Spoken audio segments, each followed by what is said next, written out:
ఓం నమో భగవతే వాసుదేవాయ. శ్రీ అన్నంగరాచార్యులు వారు రచించిన శ్రీ వెంకటేశ్వర సుప్రభాతంలో ప్రపత్తి చెప్పుకుంటున్నాం. ప్రాయ ప్రపన్న జనతా ప్రథమావగాహ్యౌ మాతుస్తనావివ శిశోరమృతాయ మానౌ ప్రాప్తౌ పరస్పర తులామతులాంతరౌతే శ్రీ వెంకటేశ చరణౌ శరణం ప్రపద్యే. సత్వోత్తరై సతత సేవ్య పదాంబుజేన సంసారతారక దయార్ద్రదృగంచలేన సౌమ్యోపయంతృమునినామదర్శితౌ తే శ్రీవేంకటేశ చరణౌ శరణం ప్రపద్యే. శ్రీశేశ్రియా ఘటిగయా త్వదుపాయ భావే ప్రాప్యే త్వయి స్వయాముపేయతయా స్ఫురంత్యా నిత్యాశ్రితాయ నిరవద్య గుణాయ తుభ్యం శ్యాం కిం కరో వృషగిరీశ నజాతు మహ్యం. ఈ శ్లోకాల్లో ఆచార్యులు వారు అంటున్నారు, ఓ వెంకటేశ్వర స్వామి, నీకు నమస్కరించేటువంటి భక్తులు ఎల్లప్పుడూ మొట్టమొదట నీ పాదాలే చూస్తారు.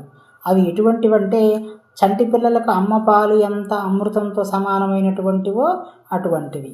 నీ పాదాలను కేవలం అమ్మ పాలతో మాత్రమే పోల్చగలుగుతాము, ఇంకా ఏ వస్తువుతోనూ పోల్చడానికి వీల్లేదు.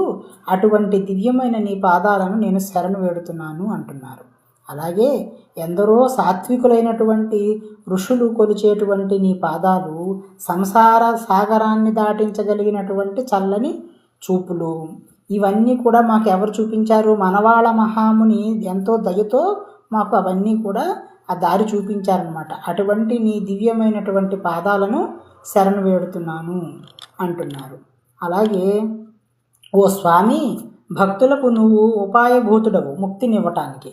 అప్పుడు అమ్మవారైన మహాలక్ష్మి ఆ ముక్తి మార్గంలో మేము ప్రయాణం చేయటానికి మాకు సులభంగా దారి చూపెడుతుంది.